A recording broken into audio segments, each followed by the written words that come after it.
Hello, Spartans. This is Deacon Frank Olmsted.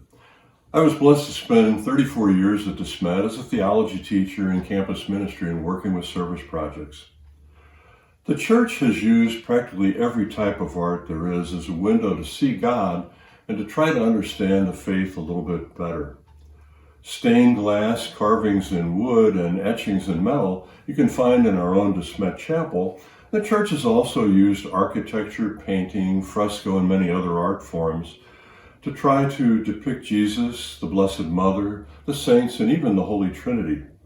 I'd like to focus today on one special art form, and that's the icon. Icon is a Greek word which means representation or image. Icons are a religious art form used widely in Asia Minor, North Africa, and Eastern Europe for more than 1,500 years, and they've certainly had increasing popularity here in the United States. Icons are my favorite religious art form because of their beauty, but also because of how they're made and what they intend to do for the viewer. Icons can be painted on wood or metal, and painters of icons are called iconographers or icon writers because their painting will speak a language about what we believe as Christians. The icon will convey some truth about Jesus Christ.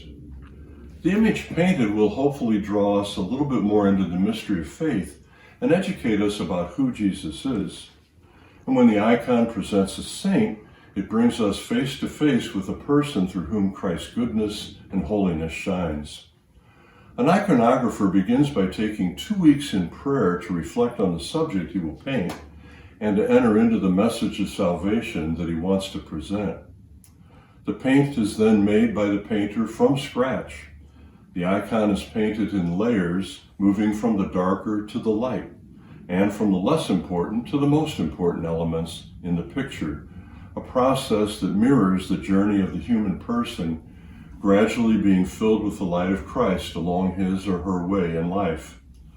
Now, while most icons purchased in stores, as many of these were, are actually reproductions of real icons, my wife commissioned an iconographer to paint an icon of Christ the Teacher for our 40th anniversary. With 2 weeks of prayer and painting, layer by layer, it took more than a month to complete this icon. Icons make statements about our faith, but are thought to be almost like a sacramental encounter with God. The icon brings us the good news of Jesus, God who became man. The icon reveals the true image of humanity as God made it to be, transfigured and restored to a harmony and beauty for which it was always intended. The icon is painted to help grow a deeper, richer relationship between the one who views it and the person of Jesus Christ. The icon should help the viewer to become an icon or image of Christ himself to anyone he meets. Well, it was a pleasure being with you today. Let us pray for the grace to be icons of Christ ourselves for others that we meet each day.